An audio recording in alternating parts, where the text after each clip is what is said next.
Boker Tov, Shalom les amis, Shalom à tous et à toutes, et Bezrat Hashem, Shana Tova, Gmar Khatima Tova, Bezrat Hashem, beaucoup d'Atzlacha, que ce soit une année où on soit tous inscrits dans le livre de la vie, avec de la vitalité et de la simcha, Bezrat Hashem. Merci de votre présence, de votre assiduité, Baruch Hashem. Grâce à ça, on peut faire beaucoup de choses. Ashrenu. Merci pour les petites roses, les sourires, c'est gentil. La foi Shlema pour Irène Bat Rachel.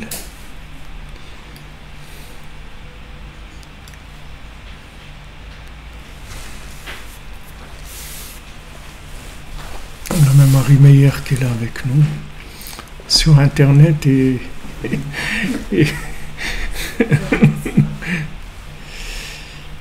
voilà, bon Hachem, on retrouve Jérusalem et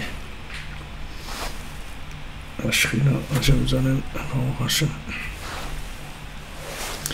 Alors on était dans notre Torah Vav, lequel on a commencé pendant ces jours de Tchouva, puisque Rabbeinu nous dit que c'est le secret de la Tchouva, ils sont là. Les clés de la Tchouva sont là. Mais on avait parlé du Aleph, la Nekuda Eliona, le point d'en haut du Aleph, le point d'en bas et le Vav.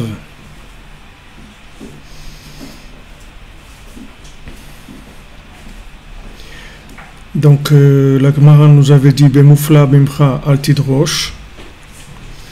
Ce qui te dépasse ne va pas chercher, et ce qui est caché de toi ne va pas essayer de comprendre.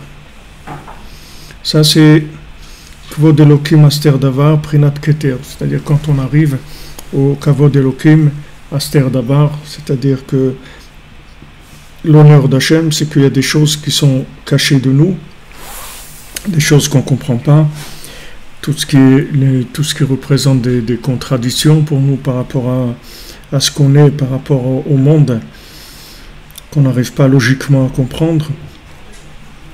Alors la Torah elle nous dit ne va pas chercher dans ce qui te dépasse. En fait c'est un petit peu ce qu'on a vu, l'affront, c'est-à-dire d'avoir honte, parce que dans le monde quand on ne comprend pas c'est honteux, c'est-à-dire celui qui ne comprend pas c'est honteux. Pourquoi il ne comprend pas? Et en fait c'est le respect d'Hachem. C'est-à-dire que maintenant, il y a des choses qu'on ne comprend pas. Comme Rabbi Nachman dit aussi, il dit c'est normal qu'il y a des choses que vous ne comprenez pas sur moi. C'est heureusement que vous avez des questions sur moi, sinon ça veut dire que je suis comme vous.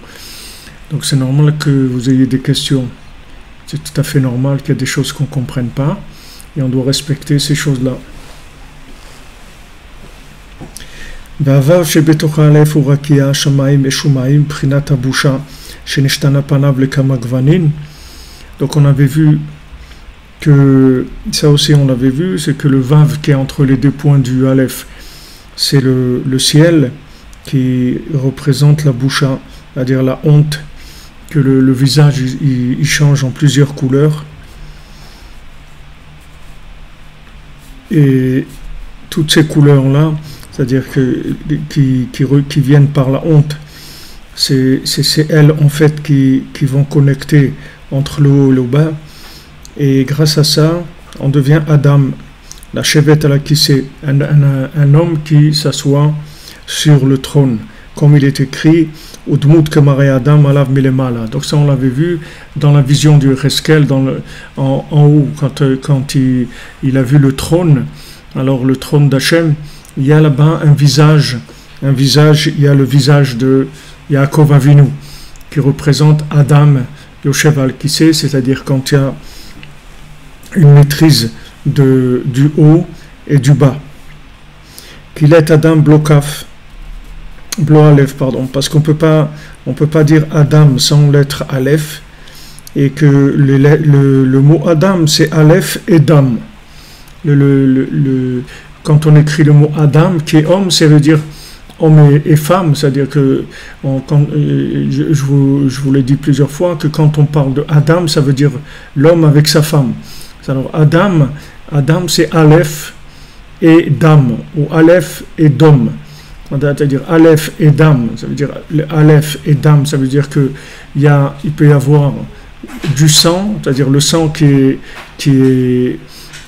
domine, c'est-à-dire le sang du côté gauche, et quand on accepte les affronts, alors ça vide le sang du côté gauche, et ça, comment on fait Aleph, Dom, c'est-à-dire quand il y a le Aleph et Dom, le silence. Aïnou des Dom, l'Hachem, là c'est Aleph. Dire par le fait qu'on se tait pour Hachem, alors ça devient, on fabrique ce Aleph là, c'est-à-dire on forme ce Aleph. Venease Adam la chevet à la kissé, et donc ça prend la forme de l'homme qui est installé sur le trône, comme c'est écrit dans le Tikkun Zohar, qui a Vav shebetocha Aleph ou Rakia Klaliut Agvanim, parce que le Vav qu'il y a dans le Aleph, il représente le ciel, qui représente toutes les couleurs. C'est-à-dire dans le ciel, quand vous voyez la couleur du ciel, le bleu du ciel. D'ailleurs en Eretz Israël, c'est étonnant parce que la couleur du ciel est vraiment très spéciale. Il y a un bleu qui est vraiment très très spécial.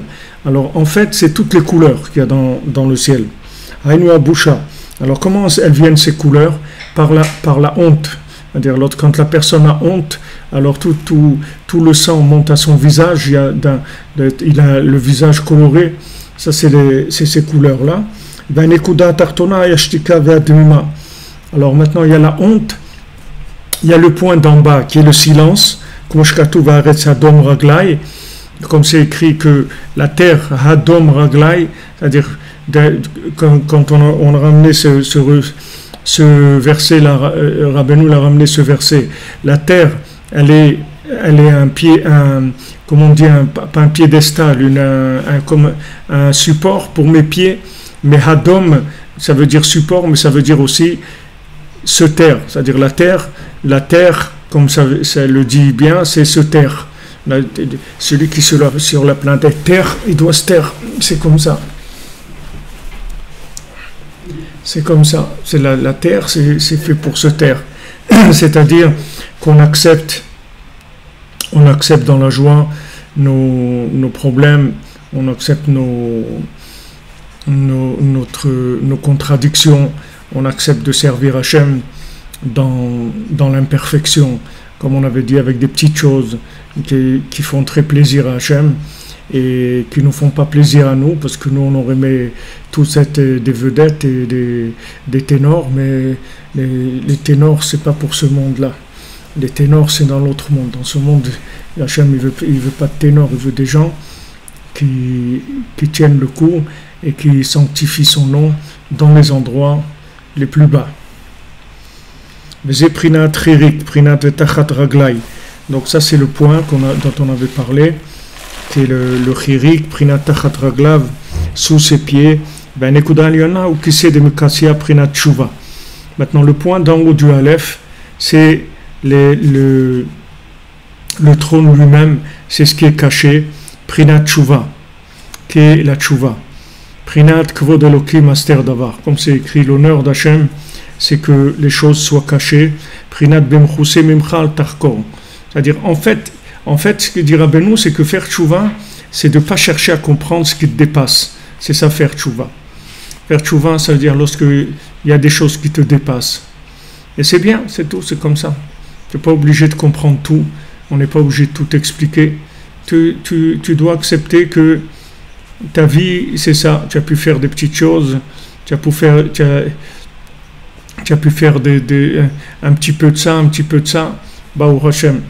Maintenant, tu as des questions, alors tu les laisses de côté jusqu'à ce que Hachem il veuille bien te donner la réponse. Dans le kavod Hachem, c'est Aster Davar. Le kavod Hachem, c'est que les choses soient cachées. Cachées, c'est-à-dire qu'on fait ce qu'on fait pour Hachem.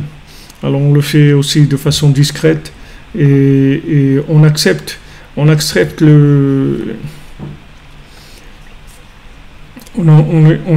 de l'imperfection humaine. On l'accepte. C'est-à-dire on ne se révolte pas contre ça. On accepte que l'être et imparfait. Et avec cette imperfection, on sert Hachem quand même dans la joie avec toutes les petites choses qu'on arrive à faire. Prinat Uma Larakia Dmut Kise, Venase Adam Shevetal Kise, Prinat Kemare Adam Alav Melemala. Donc pour faire ce Aleph, on a trois choses. On a le Yud d'en haut, le Yud d'en bas et la barre qui est au milieu. D'accord? Donc la barre du milieu, c'est la honte. C'est-à-dire la honte qu'on a de ne pas arriver à être parfait. La honte qu'on a de ne pas avoir réussi. La honte qu'on a qu'on est plein de contradictions. D'accord? Ça, c'est la honte elle-même. Et le point d'en bas, c'est de supporter cette honte et de pas se révolter, de ne pas parler, de rien dire. D'accepter, c'est comme ça, c'est tout. C'est comme ça, cette honte-là, c'est elle qui va me permettre de faire tchouva, en fait. Alors, une fois qu'il y a cette honte et qu'il y a le silence, il n'y a pas de révolte par rapport à la honte, alors là, on se connecte au yud d'en haut, qui est la tchouva. C'est comme ça qu'on fait tchouva. C'est-à-dire, sinon, il n'y a pas de possibilité de faire tchouva. Faire tchouva, ça veut dire que maintenant, j'arrive là où je suis à être branché avec Hachem. Et c'est pas parce que je ne suis pas parfait que je ne me connecte pas à Hachem. Il y a l'alliance, bien que je sois éloigné, il y a l'alliance. Et au contraire, plus je suis éloigné et plus je viens vers Hachem et je montre en fait que je dépends d'Hachem, et plus la tchouva est grande. Donc il y a besoin de cette tchouva-là en permanence, c'est-à-dire c'est un système qui marche en permanence, puisque je vais toujours avoir honte par rapport à certaines choses, et je dois me taire, et c'est comme ça que je monte dans la tchouva du silence. Comme Rabbi Nachman l'a dit, avec un silence, je peux répondre à toutes les questions du monde, avec un silence. C'est-à-dire que le silence, c'est une réponse générale. C'est-à-dire le silence, ça répond à tout. C'est la réponse à tout, le silence. Il n'y a pas une plus grande réponse que le silence. Il n'y a pas une réponse plus vraie que le silence. Le silence, ça répond à tout. C'est-à-dire que si on arrive à avoir le silence à l'intérieur de nous-mêmes, c'est-à-dire que accepter nos contradictions, accepter qu'on soit méprisé, sans pour autant se révolter, sans quitter Hachem, alors à ce moment-là, on arrive à retrouver le trône. Donc comment on dit, ce chemin-là, c'est-à-dire cette évolution-là, vous allez trouver dans les contes, dans le fils du roi et le fils de la servante. Alors vous voyez, le fils du roi, il a été, et le fils de la servante, les deux bébés, ils ont été changés dans les berceaux. Ça veut dire que maintenant, le fils du roi, il a été élevé chez la servante. Et le fils de la servante, il a été élevé chez le roi. D'accord. Donc, ils ne sont pas à leur place. Et le fils de la servante, c'est sûr que lui, il est complètement, comme on dit, ribouillé. Il est dans le ribouille, c'est trop pour lui, parce qu'il n'a pas du tout de récipient pour ça, puisque c'est un fils de servante. Donc, il comprend pas du tout ce poste-là de fils de roi, ça le dérange beaucoup. Donc, comme on avait parlé, que c'est le principe de la République, le principe que le fils de la servante qui dirige, c'est-à-dire c'est les forces ouvrières, les trucs, voilà, c'est les ouvriers qui vont diriger. Alors que les ouvriers, ils ne peuvent pas diriger, ils sont faits pour être dirigés. Parce que s'ils pouvaient diriger, alors ils seraient des rois, ils ne seraient pas des ouvriers. Alors le fils de la servante, il est tombé chez le roi. D'ailleurs, quand Rabbeinu a raconté ce conte-là, comment il a raconté ce conte, c'est que quand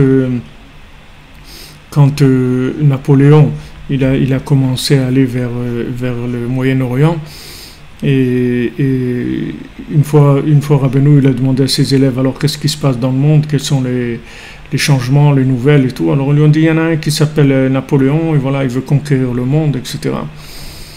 Alors quand il lui a raconté ça, Alors Rabbeinu dit, c'est vrai, une fois il y a eu une histoire comme ça aussi, il y a eu un fils de servante qui est devenu roi, parce que Napoléon c'était un fils de servante. Alors, et la mentalité de Napoléon, c'est la mentalité du fils de servante qui prend le pouvoir. Donc c'est, si vous voulez, ça, il a créé toutes les structures qu'il a créées. Ce sont des structures de pouvoir, mais vues par un fils de servante, pas par une mentalité de roi. Parce que la définition d'un roi par rapport à un fils de servante, c'est qu'un roi, il est connecté. C'est ça la différence qu'il y a. Un ouvrier, il n'est pas connecté. Un ouvrier, il doit être connecté à un patron. Mais un fils de roi, il est connecté à Hachem. Un roi, il est connecté à Hachem. Il est inspiré par Hachem. On verra après que c'est parmi les mitzvot que c'est des choses qui sont dans cette Torah-là. C'est ce que je suis en train de vous dire là. Vous verrez qu'on va rejoindre ces idées-là dans la Torah parce que Rabbeinu dit que c'est les mitzvot qu'on nous a donné quand on rentrait en Eretz Israël, qu'il fallait qu'on nomme un roi. Il fallait nommer un roi. C'est une des mitzvot qu'Hachem nous a donné quand on rentrait en Eretz Israël. Donc maintenant, vous voyez dans l'histoire du fils du roi, bien sûr que le fils du roi, quand il grandit dans un milieu de servante, c'est dur pour lui, c'est très dur parce qu'il y a plein de contradictions et d'injustice, il voit beaucoup d'injustice, ça l'énerve. Alors quand il est énervé, il tombe, il va dans de la débauche, dans des trucs et tout. Après il se reprend, et après il retombe, et après il se reprend. Jusqu'à ce qu'on lui dise, voilà, maintenant tu vas aller, le premier travail qu'on te donne, tu l'acceptes, c'est tout. Et lui, il veut pas, et il rêve encore une fois, jusqu'à qu'il est obligé d'accepter. Il va à la foire, le premier travail qu'on lui propose, il l'accepte, et c'est dur pour lui, parce que il voit son patron comme quelqu'un de cruel, de méchant, qui veut le tuer, etc. Jusqu'à ce qu'il passe ces étapes-là et qu'il accepte, en fin de compte, il accepte d'être un fils de roi qui est traité comme un fils de servante. Il accepte ça.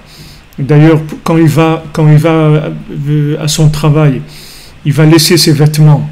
Il va laisser ses vêtements de roi, des vêtements de prince, de roi, et il va prendre des vêtements simples de travailleur. C'est-à-dire, il rentre dans le personnage, il accepte de vivre comme un fils de servante alors qu'il est un fils de roi. Il accepte cette chose-là. Une fois qu'il a accepté ça, de là, il vient la Yeshua. Pourquoi? Parce que du moment où il a accepté ce bisayon-là, il a accepté cet affront-là, il a vidé le côté gauche du cœur, et maintenant il peut monter vers le Yud d'en haut, c'est-à-dire il peut monter vers la Tchouva, c'est-à-dire il peut monter vers la couronne. Donc de là il commence à remonter les échelons, et jusqu'à que il arrive chez l'homme de la forêt, qui représente, on dit que ça représente le tzaddik, l'homme de la forêt. Alors cet homme de la forêt, il lui donne à manger, il lui donne tout ce qu'il faut, et il lui fait cadeau cette petite boîte que quand on la met sur un animal, il se met à chanter. En attendant, il récupère le fils de servante, le vrai fils de la servante, il le récupère et il le remet à sa place aussi, parce que ça aussi, ça fait partie du tikkun, c'est-à-dire la réparation, c'est pas uniquement que le fils de roi retrouve sa place, c'est que le fils de servante aussi qu'il faut qu'il retrouve sa place. C'est-à-dire la réparation du monde, c'est pas uniquement que l'homme Israël il doit arriver à construire le temple et à amener la délivrance et à ce que le troisième temple il soit reconstruit. C'est aussi que toutes les nations, chacun il soit à sa place. Parce que si maintenant certains éléments sont à leur place, ça veut dire tout le puzzle il doit être à sa place. C'est pas uniquement un élément, parce que s'il n'y a qu'un élément qui est à sa place, ça veut dire qu'on n'a pas réussi la réparation totale. C'est pour ça qu'à la fin, quand il retrouve sa place de roi et quand il s'assoit sur le trône et que maintenant il a eu sa royauté reconnue par le peuple, alors il dit au fils de la servante, tu vois, maintenant, je sais que moi je suis le fils du roi et que toi tu es le fils de la servante. C'est-à-dire, tant qu'il n'était pas arrivé à ça, il y avait toujours ce doute-là. Peut-être ça, mais peut-être quand même, et ça, peut-être. Il y a toujours des doutes. Mais une fois qu'il a trouvé sa place de roi, comment il trouve la place de roi, c'est-à-dire comment il arrive à retrouver sa place, c'est parce que le chevalier qui vient, il lui donne la bina, il lui donne Mevin davar mitor davar, il lui donne la déduction. La déduction, elle vient de quoi? La déduction, elle vient du fait que les choses, elles sont connectées. C'est ça qui amène de la déduction. Si maintenant vous vivez dans un monde connecté, alors tous les éléments, ils sont interactifs. Parce que tous les éléments, ils ont un lien entre eux. Il n'y a rien qui est séparé. Il n'y a aucun individu qui est séparé d'un autre. Il n'y a aucun animal qui est séparé de l'homme. Il n'y a aucun fruit qui est séparé. Tout est lié. Toute la terre est liée. Tous les éléments, tous ils sont liés. Seulement, si vous n'avez pas le secret de la bina, c'est-à-dire de la déduction, alors vous ne connaissez pas les liens qu'il y a entre les éléments. Donc, comme vous ne connaissez pas les liens entre les éléments, vous les traitez comme des éléments qui sont seuls, à part. Chaque chose est seule. Alors vous gérez la chose seule. Mais la chose, en fait, elle a des ramifications. Ces ramifications, ça lui permet de communiquer avec d'autres choses, de transmettre à d'autres choses et de recevoir des autres choses aussi. C'est-à-dire tous les éléments, ils sont en même temps émetteurs et récepteurs. Tous les éléments qu'il y a sur Terre, ils sont comme ça. Bien sûr, les hommes, les animaux, les plantes, les pierres, tout ce qui existe sur Terre, c'est interactif. Mais pour arriver à ça, il faut avoir la bina. Et la bina, c'est elle qui amène après. La bina, c'est la sphira de la tchouva. C'est avec ça qu'on arrive à la couronne, au keter, la couronne. En fait, la couronne, on monte à vous voyez que le chemin pour arriver à la couronne, c'est pas le chemin de la gloire. C'est le chemin de la honte. C'est pas le chemin de la gloire. C'est pas la gloire qui mène à la couronne. C'est la honte qui mène à la couronne. C'est-à-dire le fait que j'accepte la contradiction, le fait que j'accepte de servir Hachem dans des conditions qui sont pas les miennes. Le fils du roi, il dit, mais attends, si je suis un fils de roi, donne-moi ma place. Si je suis un fils de servante, laisse-moi tranquille. Mais ne me traite pas comme ça, c'est de la souffrance. Cette souffrance-là, elle est faite uniquement pour que tu puisses te débarrasser de ce qui va te nuire quand tu vas monter. C'est-à-dire quand tu vas prendre le pouvoir, si jamais il reste une trace de sang du côté gauche, alors tu vas usurper le pouvoir et tu vas prendre le pouvoir pour toi. Et si tu prends le pouvoir pour toi, tu vas être obligé de tomber. Parce que le pouvoir, il faut qu'il soit libre. Le pouvoir que tu as, il faut qu'il soit libre. Nos sages disent qu'il faut pas que nos sages disent qu'il faut pas que le pouvoir il te serve à toi. Il faut pas que le pouvoir il soit enterré chez toi. Maintenant, pour que tu puisses avoir du pouvoir et que ce pouvoir-là il soit libre en même temps, c'est-à-dire que tu puisses avoir du pouvoir sans avoir le pouvoir, sans ressentir que tu as du pouvoir. C'est-à-dire que tu as le pouvoir, mais tu es transparent par rapport à ton poste. C'est-à-dire que tu as un poste, mais ce poste-là, tu dois le vivre comme quelqu'un qui est transparent. C'est-à-dire qui reçoit d'en haut. Pas quelqu'un qui a construit quelque chose en bas. Mais ça, pour arriver à ça, tu dois passer d'abord des épreuves d'affront. Ces épreuves d'affront, ils vont te vider le côté gauche. Du moment où le côté gauche il va se vider, il n'y aura plus d'emprise de l'ego dans le pouvoir. Et à ce moment-là, tu peux monter dans la tchouva. Tu peux monter dans la tchouva, c'est-à-dire tu peux monter dans la couronne, il n'y a aucun problème. Mais la couronne, vous voyez, c'est quelque chose qui est toujours entre deux choses, entre deux mondes. La couronne, elle n'est jamais complètement dans ce monde. La couronne, elle est dans l'autre et dans celui-là, en même temps. Et c'est là où le pouvoir doit être. C'est-à-dire, un roi, c'est quelqu'un qui est complètement soumis à Hachem. C'est l'homme le plus soumis qu'il y a dans le peuple. C'est lui le roi. Parce que le pouvoir, il doit être libre chez lui. Plus tu arrives à avoir du pouvoir, mais libre. Et ce n'est pas une contradiction. C'est-à-dire que Ce que nous on connaît dans le pouvoir, qu'on voit comme ça autour de nous, c'est pas du pouvoir, c'est de la dictature, c'est pas du pouvoir. Le pouvoir, c'est que tu es un exécutant et qu'on t'a donné un pouvoir pour faire ces choses-là. Mais c'est pas à toi. C'est pas à toi. C'est un appartement de fonction, c'est une voiture de fonction, c'est un pouvoir de fonction. C'est pas de toi qui vient le pouvoir. Le pouvoir, il vient de ta capacité de te connecter. C'est ça qui te donne le pouvoir. C'est pas que toi, tu as un pouvoir de par toi-même. Mais le fait que maintenant, tu sais te connecter, ça te donne du pouvoir. Mais il faut faire attention que ce pouvoir, tu le prennes pas pour toi. C'est-à-dire que ça t'alimente pas l'ego. Alors ça, c'est l'opération de la tchouva. C'est là où faire tchouva. En fait, quand tu fais tchouva, tu dois arriver au pouvoir. Tu dois arriver au pouvoir. Mais c'est un pouvoir transparent. C'est pas un pouvoir où tu vas avoir de la domination de l'ego. Il faut que l'ego il disparaisse complètement. À ce moment-là, après, tu peux prendre le pouvoir.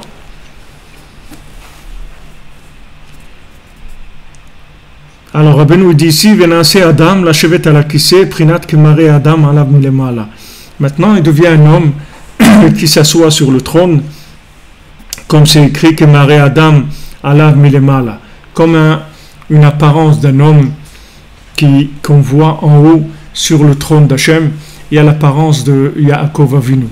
Que c'est pareil, Yaakov Avinu, il est arrivé en fait à faire descendre la connexion d'Hachem dans la maison, dans le foyer, dans ses épouses, dans les enfants. C'est là où il est arrivé à faire descendre la lumière d'Hachem. Tandis qu'Abraham Avinu et Yitzhak, ils ont eu tous des problèmes parce que leur chemin il était trop haut. Il était trop haut. Donc du moment où ça a été trop haut, il y a eu l'emprise de l'autre côté qui est venu pour détourner le pouvoir. Mais Yaakov Avinu, il n'a eu aucune emprise de rien. Il n'y a rien qui est venu le déranger. Pourquoi ? Parce qu'il est arrivé à faire descendre le pouvoir dans des choses qui sont simples, dans les choses les plus insignifiantes de la terre, des choses simples, de la nourriture, du travail, de l'argent, des choses qui ne sont pas normalement des grandes choses. Et là, il a fait descendre la présence divine. Donc c'est son visage qui est en haut sur le trône. Parce qu'en fait, il a accepté la honte. Il a accepté la honte, il a accepté de Yosef, il a accepté de Dina, il a accepté tous les problèmes qu'il a eus.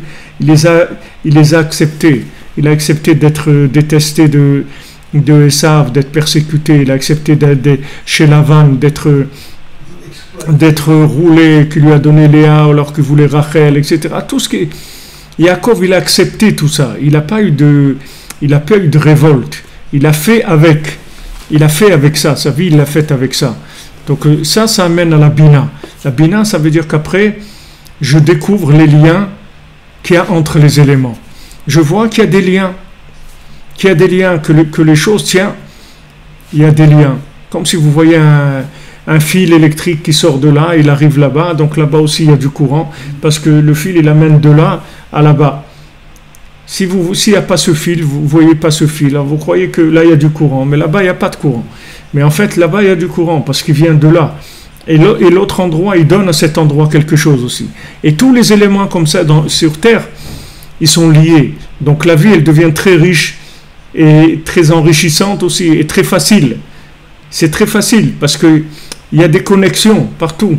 Comme vous arrivez dans un aéroport international, de là vous pouvez aller partout dans le monde. Vous arrivez là-bas encore, mais il y a des aéroports, quand vous arrivez, vous pouvez que sortir, c'est tout, dans la ville, c'est tout, il n'y a rien à faire.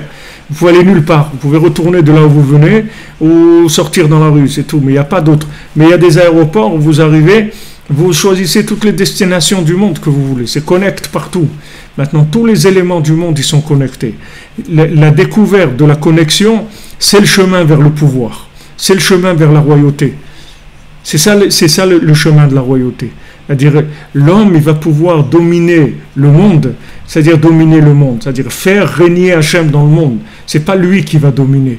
Il va faire régner Hachem dans le monde lorsqu'il aura découvert les connexions qu'il y a entre les éléments et la connexion qu'il y a entre les hommes, qu'il y a des langages qui sont universels, des langages universels qui vont servir à tout le monde sur Terre, que tout le monde va comprendre ce langage-là, que plus personne va se révolter, que plus personne va commencer à raconter des bêtises. Et à ce moment-là, il y a l'union qui se fait entre le soleil et la lune. Que le soleil va éclairer la lune. Et à ce moment-là, il y a l'union entre le maître et l'élève, entre Moshe et son élève. Parce que le visage de Moshe, c'est comme le visage du soleil. Veda Nekuda Eliona, Prinat Kise. Et ça, c'est le point d'en haut qui s'appelle le trône. Prinat Moshe. Moshe, c'est la lumière du soleil. Moshe Katouv, Vechitso Kashemesh Negdi.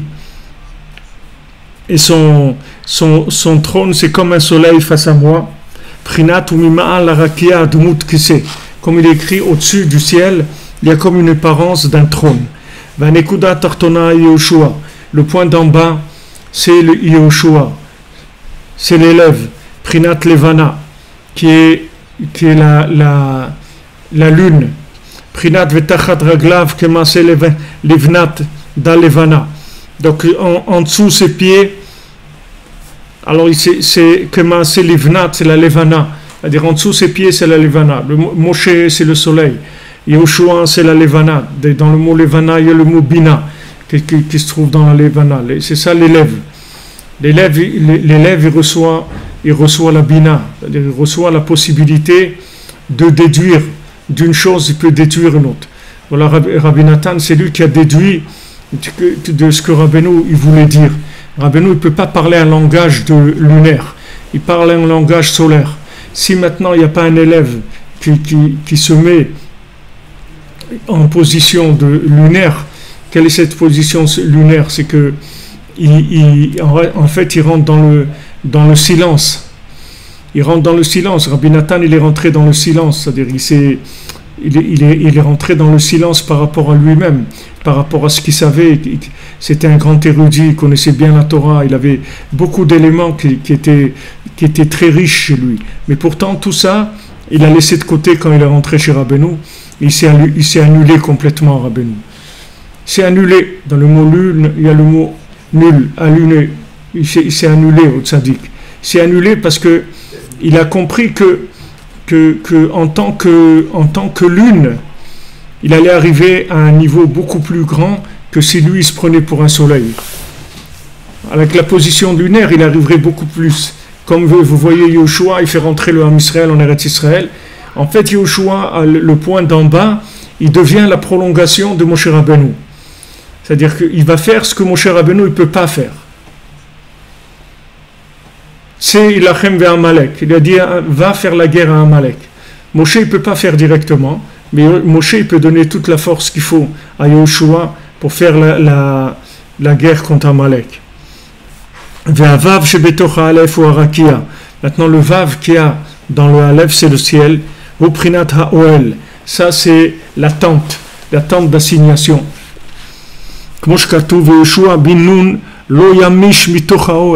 C'est écrit Yoshua ben Nun, il ne bougeait pas de la tente. Il était toujours dans la tente. Qu'est-ce que ça veut dire qu'il était toujours dans la tente? Il était toujours là, en attente dans la tente. Comme on a vu que quand tu veux faire tchouva, on te dit attends. D'accord? C'est-à-dire tu rentres dans la tente. Et là-bas, dans cette tente, il va se passer la connexion. Cette tente, c'est l'endroit de la connexion, puisque c'est le vav. Le vav, c'est un crochet. C'est lui qui lie les deux points. Donc tu vas rentrer dans ce vav, qui est la tente d'assignation, et qui est ton attente aussi. C'est-à-dire que tu vas rester pendant un certain temps, tu vas rester en attente de la connexion, que la lumière du soleil arrive à la lune. Il va y avoir un certain temps qui va se passer. Pendant ce temps-là, il va falloir que tu développes beaucoup de vouloir, beaucoup de ratson. Il faut que tu aies beaucoup envie. Il faut que tu aies envie, encore envie et envie. Et pour l'instant, tu es arrivé à rien. Tu as juste envie, c'est tout. Mais tu te trouves dans l'attente, c'est-à-dire que tu te trouves dans le vav. C'est-à-dire que tu te trouves déjà dans le lien entre le haut et le bas. Mais pour l'instant, la connexion ne s'est pas faite encore. Donc tu dois attendre que le réseau il prenne, tu dois attendre que la Wi-Fi s'ouvre et que ça se connecte. Et après, tu peux arriver à des choses extraordinaires. Extraordinaires. C'est la Torah qu'Rabbeinu il parle de Pishnaim Beruchacha Alai. Il dit que Elisha, quand il a suivi son maître, Eliyahu, et que Eliyahu devait monter, ça y est, il devait quitter ce monde. Alors il suivait Eliyahu. Eliyahu voulait aller dans un coin tranquille pour qu'il ne le voie pas monter au ciel. Alors il allait, il le suivait. Alors Eliyahu lui a demandé, mais qu'est-ce que tu veux? Il a dit, je veux pi shnaim beruchacha alai. Je veux 2 fois ton souffle sur moi. Et Eliyahu lui a dit d'accord. Il a dit d'accord. Alors dans le texte lui-même, on voit que quand ils sont passés tous les deux à un moment, il y a la rivière qui s'est ouverte et ils ont marché dans la rivière, dans la terre ferme, c'est-à-dire au milieu de la rivière. Et quand il est revenu, quand il est venu Elisha tout seul, ça s'est ouvert. Alors de là, ils apprennent nos sages que voilà, il avait le souffle de tous les deux. C'est-à-dire que en fait, l'élève, il est plus grand que le maître dans le point d'en bas. Il est plus grand que le maître en révélation. C'est-à-dire que l'élève, il peut révéler tout ce que le maître, il ne peut pas révéler. Mais tout ce qu'il va révéler, c'est par la force de son maître. Il va faire rentrer le Ham Israël en Eretz Israël. Il va passer par Yericho. Il va rentrer en Eretz Israël. Il va faire des miracles. Il va faire plein de choses. Mais tout ça, ça vient du souffle de Moshe Rabbeinu. Ça ne vient pas de lui. Alors vous comprenez que pour arriver à ça, il faut une période de nettoyage. Parce que si la personne ne se nettoie pas de l'ego, ça ne peut pas marcher ce système-là. Il ne peut pas marcher. On veut bien te transmettre le pouvoir, on va te donner le pouvoir. Seulement, il ne faut pas qu'il soit à toi, c'est tout. Parce que si il est à toi, tu as tout gâché, c'est terminé. Si toi-même tu deviens un rabbi, alors on a terminé. Toi, tu dois rester un élève, c'est tout. Si tu deviens un rabbi, c'est la fin des haricots. Ça y est, on a terminé. Alors, parce que si quelqu'un devient un rabbi, alors il coupe le souffle du rav, puisque lui-même c'est devenu un rav. Alors il devient lui-même un générateur d'énergie. Et de là, il perd l'énergie qui vient du maître. Donc cette préparation-là, qui est d'accepter les affronts, de se taire, d'apprendre à se taire, en acceptant les affronts, en disant voilà, je sais que ces affronts-là, ils me viennent pour que j'arrive à me débarrasser de l'ego. Je vais arriver à me débarrasser de l'ego. Toute l'attente, c'est-à-dire toute l'attente pourquoi on ne te fait pas rentrer dans le monde de la Gdusha, de la sainteté, c'est parce qu'il y a de l'ego encore. Tant qu'il y a de l'ego, ça va être une catastrophe si on te donne du pouvoir. Ça va être catastrophique. Alors on ne te donne pas de pouvoir. Alors toi, comme on ne te donne pas de pouvoir, tu crois qu'on ne veut pas de toi, mais c'est justement parce qu'on veut de toi qu'on te fait attendre. On te fait attendre parce qu'on va te donner quelque chose de très grand, quelque chose d'extraordinaire. Alors c'est ça que Yoshua Benu, lo yamish mitoch haoel, il ne bougeait pas de ce vave-là, il était tout le temps là-bas, dans le vave, il ne bougeait pas. Ve'oel ou rakia. Maintenant, qu'est-ce que c'est la tente? C'est le ciel, comme je katouv. Vaim tachem keoel la shevet. Il les a étendus, il les a étalés comme une tente pour s'installer. Urtiv note shamaim karerea. Et c'est écrit qu'Hachem, il étend le ciel comme une bâche, comme une tenture. Veze yeriot haoel. Et c'est ça qui est écrit les panneaux, les tentures du Ohel. Avec quoi on faisait le Ohel? Il y avait des tentures autour du Mishkan. Vohel urakeya comme shkatuv, v'amtachem v'koel hashevet uktiv, v'tinozaret veze yerut haoel, v'kisa elyon haynu koda elyona nechleket le shalosh tipim. Maintenant, le Kisa Elion, c'est-à-dire le trône d'en haut, c'est-à-dire le point d'en haut, il se sépare en trois gouttes, en trois choses. Ki tchouva seich liot b'shloshat naim. Parce que la tchouva, elle doit être dans 3 conditions. Comme shkatu penir e be'enav, c'est écrit dans Yeshaya, qui ne voit pas avec ses yeux, ou be'oznav yishma, et avec ses oreilles il entend, ou l'vavo yavin vesha, avec son cœur il entend et il fasse tchouva. Ve'elu hashlosh prinot hem nekudot segol. Maintenant, ces trois prinot, c'est les nekudot segol, c'est-à-dire le point de la voyelle où il y a 3 points. Ve'segol dama, ainu pne Moshe ke pne Chama. Et segol, c'est quoi? C'est le soleil, comme il est écrit que le visage de Moshe, c'était comme le visage comme la lumière du soleil.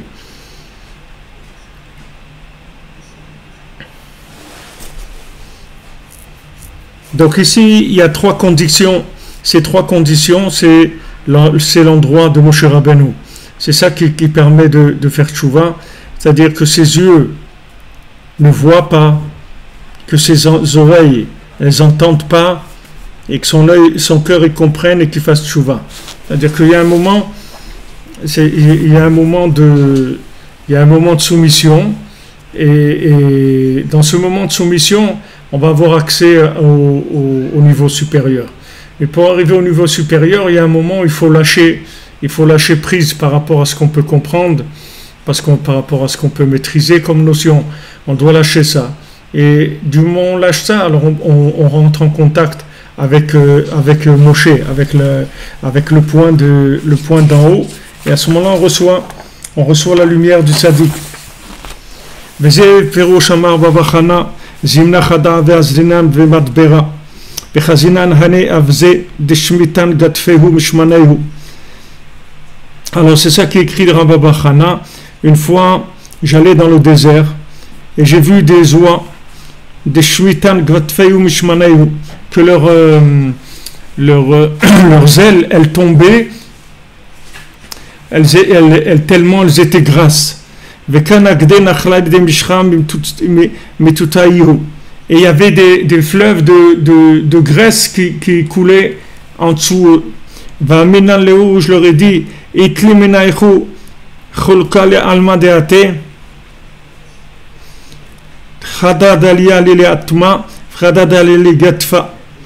alors je leur ai dit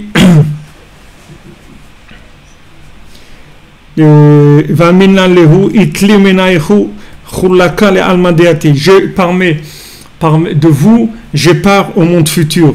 Il y en a une qui m'a donné un os, une m'a donné une aile. De Rabbi Lazar, quand je suis arrivé devant Rabbi Lazar à Marley, ils m'ont dit Atidin Israël iten aleim et adin. Il m'a dit les Bnei Israël ils donneront des comptes sur ça, c'est-à-dire ils seront jugés sur ça. Alors qu'est-ce que ça veut dire ces paroles qu'il a amenées Rabbi Chana? Des paroles qu'il a ramenées dans la Gemara Rabbi Chana. Maintenant Rabbi Chana il est venu voir Rabbeinu, il lui a dit pourquoi tu n'expliques pas ce que je dis? Pourquoi tu expliques pas ce que... Parce qu'il n'y a personne qui a expliqué ça.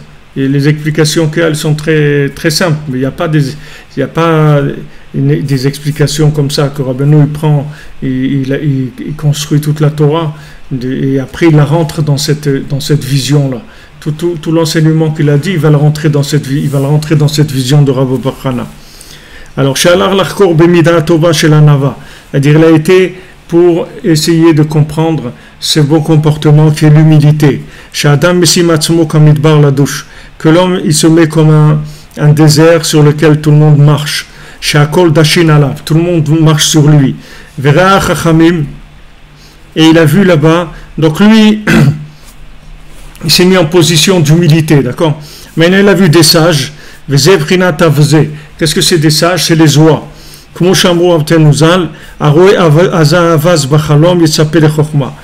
ils ont dit nos sages dans la Gemara Brachot, dans le Pérek de Aroé, c'est là-bas où on traite l'union des rêves, que celui qui voit une oie dans un rêve, et alors il doit s'attendre à recevoir de la sagesse, de la Chokhma, parce que l'oie ça représente la Chokhma. Des shmitan gatfeu que tombaient leurs ailes. Père Rashi il explique notsot. Il dit c'est des plumes. On dirait perdaient leurs plumes. Mais zeprinat machloket ou bisionot. Qu'est-ce que c'est les plumes? Quand on dit j'ai laissé des plumes là-bas. Je me suis fait plumer. Oui. D'où ça vient cette expression que je me suis fait plumer, j'ai laissé des plumes. Là, il va y avoir toutes les caparotes là, de Yom Kippour. Alors, on fait en plumes. Alors, quelqu'un dit, oh là là, je me suis fait plumer, j'ai laissé des plumes là-bas. Ça vient de ça. C'est-à-dire que les bisionotes, les affronts qu'on reçoit, alors c'est les liens de perdre les plumes. Parce que c'est écrit dans Dvarim, ki inatsu anashim. Inatsu, ça vient du mot inatsu, ça veut dire qu'ils se disputent les gens. Il y a des histoires, ils se font la guerre. Alors dans le mot inatsu, il y a le mot se faire la guerre, et il y a le mot aussi notsot, qui sont les plumes. Donc on voit que le lien des plumes, c'est lié avec la dispute et les plumes.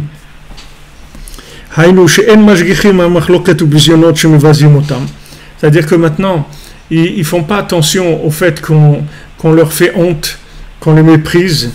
Et ils écoutent leur affront et ils ne répondent pas. Ils ne répondent pas à l'affront. C'est pour ça qu'ils s'appellent des sages. Des sages, qu'est-ce que c'est un sage? Quand on dit quelqu'un il est sage, ça veut dire il ne parle pas. Alors être un sage, ça veut dire savoir se taire. C'est ça un sage. Un sage, c'est quelqu'un qui se tait. C'est ça un sage. Comme c'est écrit, Sayag la chokhma shtika. Tu veux une barrière pour la sagesse, tu te tais, c'est tout.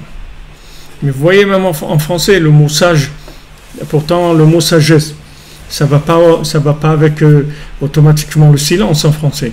Mais vous voyez que oui, quand on dit quelqu'un, oh il est sage le petit et tout, ça veut dire il parle pas, il est tranquille, Alors la sagesse, l'acquisition de la sagesse, elle se fait par le silence. C'est pas les gens qui parlent beaucoup. Hier, quand j'étais dans l'avion, il y avait quelqu'un derrière, j'étais mis pas elle combien il parlait.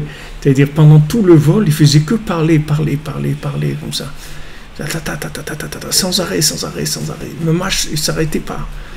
C'est impressionnant, hein, quelqu'un qui peut avoir un débit comme ça. C'est impressionnant. Les gens qui sont sages, c'est des gens qui savent se taire. Ils savent se taire. Pourquoi ils savent se taire? Parce qu'ils savent qu'ils ne comprennent pas grand-chose. Alors ils se taisent, ils écoutent. Au lieu de parler, ils écoutent. C'est pour ça que nos sages ils disent que Sayag la chokhma shtika, une barrière pour la sagesse, c'est le silence. Et ils disent ça dans les maximes des pères. Ki ashtika et prinat keter. Parce que qu'est-ce que c'est le silence? Le silence, c'est la couronne. C'est la chante des shmitan. Moshkatov shamot kol baal maché yado. Alors qu'est-ce que c'est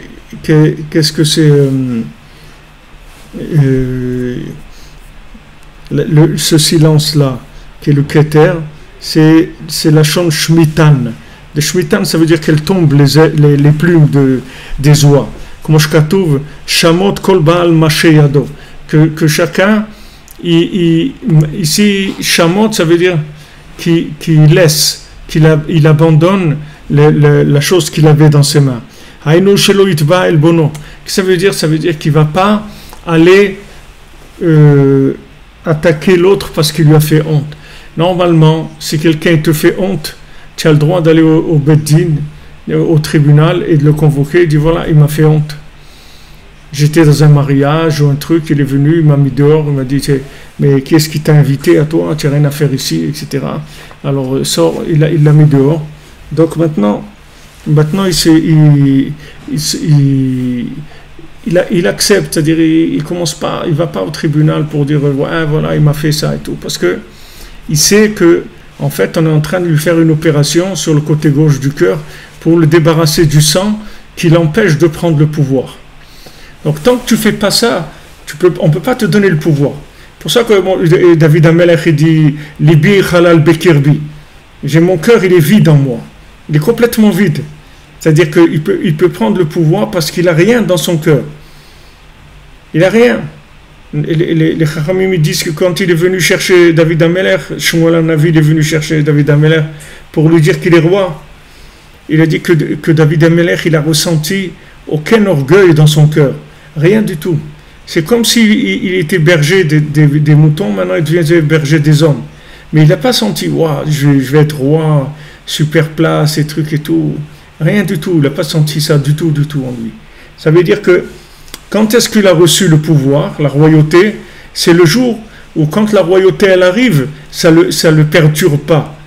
Ça ne le perturbe pas, ça ne lui donne pas comme on dit, la soif du pouvoir avec tout ce que ça entraîne. Hachem, il lui donne le pouvoir quand il aura cette maturité. Donc au début, on te fait attendre, et pendant cette attente-là, tu vas purger le côté gauche. Une fois que ce côté gauche va être purgé, à ce moment-là, on va se donner le pouvoir. Mais quand on te donne le pouvoir, c'est-à-dire Mina Shamaim, ça veut dire qu'on a vérifié maintenant que tu ne vas pas le prendre à ton compte. C'est-à-dire que tu ne vas pas être un exploitant du pouvoir. Tu vas être un gérant du pouvoir, mais pas un exploitant. C'est pas pour toi le pouvoir. Le pouvoir, c'est pour que tu puisses faire des choses, c'est tout. Mais c'est pas toi. C'est pas toi. Donc par rapport à ce qu'on avait vu avant, c'est pour ça que c'est un petit peu difficile. C'est-à-dire dans nos générations, c'est même très difficile. C'est-à-dire que les gens, ils n'arrivent pas à faire grand-chose. Parce que le principal qu'on vit, c'est l'affront qui est avant la grande tchouva où Hachem va se révéler dans le monde.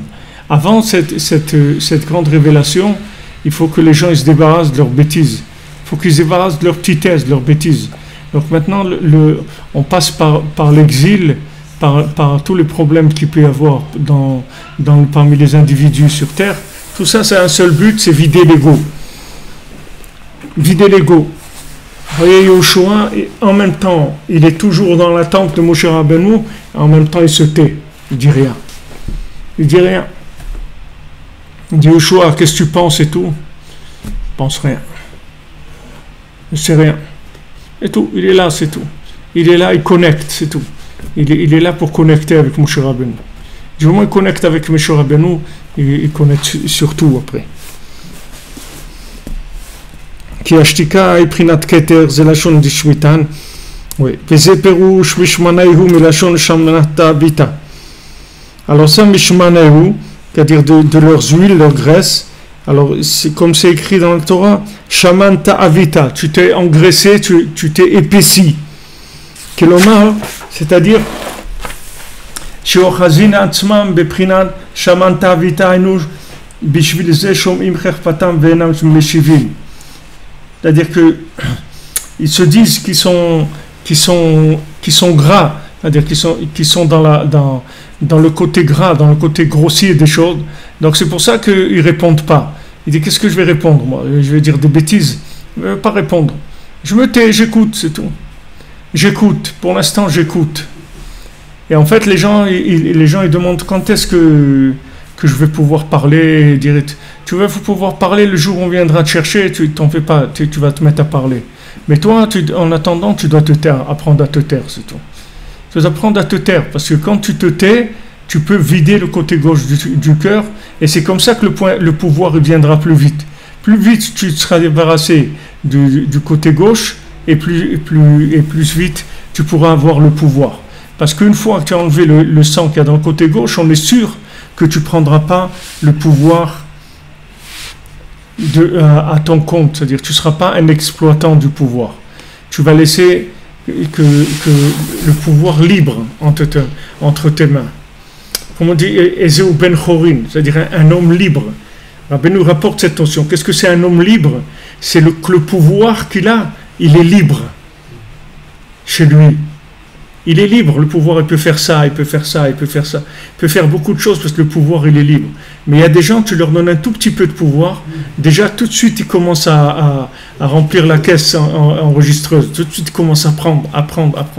Et ça, c'est la preuve qu'ils ne peuvent pas avoir du pouvoir. C'est dangereux, c'est-à-dire de leur donner le pouvoir. Parce que ce pas des gens qui sont dans la mentalité de se taire pour monter plus haut. C'est des gens que maintenant ils ont eu ça, ils vont devenir des exploitants du pouvoir. On va leur donner un pouvoir. Alors qu'est-ce qu'ils vont? Ils réfléchissent comment je vais pouvoir m'enrichir avec ça. Comment je vais pouvoir augmenter mes bénéfices de ce monde avec ce pouvoir-là. Mais si tu vas là-dedans, on ne te donnera pas de pouvoir. On ne peut pas te donner du pouvoir. Parce que si on te donne du pouvoir, quand tu as une mentalité comme ça, alors tu vas t'éloigner complètement. Tu vas éloigner Hachem du monde. Hachem, il veut qu'on rapproche les gens. Maintenant, toi, tu as quelque chose d'extraordinaire et le pouvoir d'Hachem, il peut passer entre tes mains, il n'y a aucun problème. De la même manière que mon cher Rabbeinu, il a donné de son souffle divin à Yeshua bin Nun, n'importe qui peut transmettre de son souffle de vérité à ses enfants ou à des élèves. Mais pour ça, il faut qu'il travaille tout le temps pour se débarrasser de l'emprise du pouvoir. C'est-à-dire que le pouvoir, il ne soit pas chez lui. Rabbeinu dit que tu enfermes pas le pouvoir chez toi. Tu le prends pas, tu l'exploites à ton propre intérêt. Tu lâches le pouvoir. Tu vas faire les choses et le pouvoir, il va venir en même temps que tu dois faire la chose. On te donnera le pouvoir de la faire, on va te donner tout ce qu'il faut. Mais au moment où tu vas faire une chose, si maintenant tu veux, à travers cette chose-là, faire tchouva, il faut que quand tu fais la chose, elle-même, tu es honte. Parce que tu dis, qui je suis moi pour faire une mitzvah? Qui je suis pour monter à la Torah? Qui je suis pour faire Akbar? Qui je suis pour assister à une Brit Mila? Chaque chose, il faut savoir que c'est tout des cadeaux d'Hachem. Tout le temps. Mais ça, il faut qu'il y ait un tzaddik dans la génération qui amène ça. Parce que si le tzaddik qui t'amène pas ça, c'est impossible que tu t'en sortes. Puisque ce monde-là, il est basé que sur le pouvoir, les gens, leur pouvoir. Quand tu viens et tu dis, moi je cherche pas le pouvoir, tu dis, mais alors tu es pas normal. Quoi ça te sert tout ça, si tu cherches pas le pouvoir? Tu dis, je cherche autre chose. Mais quoi, voilà, je cherche ma place, je sais ce que je veux faire dans le monde. Voilà, je suis prêt maintenant à me sacrifier pour Hachem. Il faut que je sache ce qu'il attend de moi. C'est sur ça qu'il faut prier. Combien de gens viennent en Shana et disent, ouah, cette année c'était catastrophique, j'ai eu plein de problèmes, des trucs, j'ai essayé d'étudier, ça ne marchait pas. Ça n'a pas été une année facile. Cette année-là a été difficile parce qu'il ne voulait pas prendre les conseils de Rabbeinu directement. Tu prends les conseils de Rabbeinu, ça y est, tu as fini. Tu as fini, tu peux rentrer. Parce que ces conseils-là, ils vont t'enlever complètement l'ego. Toutes les sortes que Rabbeinu donne, tous les conseils, c'est pour s'inclure dans l'infini. Donc, enlever, quand Rabbeinu parle de l'Aïd Bodedut, qu'on va voir dans la prochaine Torah, Bezat Hashem, vous verrez que tout le lien de l'Aïd Bodedut, c'est se soumettre à l'infini, c'est tout. C'est pas pour prendre des choses, c'est pour se soumettre à Dieu. Quand j'ai parlé 1 heure avec lui, j'ai une journée qui est complètement soumise. Il ne peut rien m'arriver du tout. Tout ce qui se passe avec moi, c'est voulu par Hachem 100%. Pourquoi? Parce que ça y est, j'ai parlé avec lui. Alors ça m'a débarrassé de toutes les clipotes qui viennent. Et la clipa principale, c'est la gava. C'est-à-dire quand quelqu'un a de la gava. C'est ça qui empêche d'avancer. Donc voilà où on est arrivé dans notre Torah Vav. Et qu'est-ce qu'il nous reste demain? Non, demain c'est Erev Yom Kippour. Donc la journée elle est un petit peu stressée. Sinon, c'est la veille de Kippour. Et après, il y a Yom Kippour mercredi. Et on se retrouve à l'antenne jeudi, Bezat Hashem. Merci les amis. Mardi, mercredi. Demain, c'est les préparations. Ouais, demain on prépare Yom Kippour. Jeudi, alors. Mais jeudi. Vous me donnez, il y a à manger, là. Ouais, c'est une grande Torah. Mais on va aller assez vite parce qu'il faut qu'on continue notre étude Beyo. Mais Bezat Hashem, on va la finir. Bonne journée à tous et à toutes. Un bon Yom Kippour. Jacoba vous remerciera. Passez un bon Yom Kippour. Que Bémet, comme on a vu le jeudi soir, que Yom Kippour, ça, c'est. Gava, ça veut dire orgueil. Yom Kippour, il va effacer toutes les fautes par la connexion, parce qu'en fait toutes les fautes elles viennent d'un moment où on a déconnecté, Qu'est-ce qui nous a fait déconnecter? Voilà, vous voyez, la déconnexion vient de l'orgueil et elle vient des tavot de ce monde. Ça déconnecte la personne d'Hachem. Donc la connexion, c'est de revenir avec ce qu'on a eu. Bien sûr que si c'est du manger, il faut qu'il soit mangeable, etc. Mais de revenir, de pas chercher la perfection, de servir Hachem avec ce qu'on a. Et de ce qu'on a là, on peut arriver à de la connexion.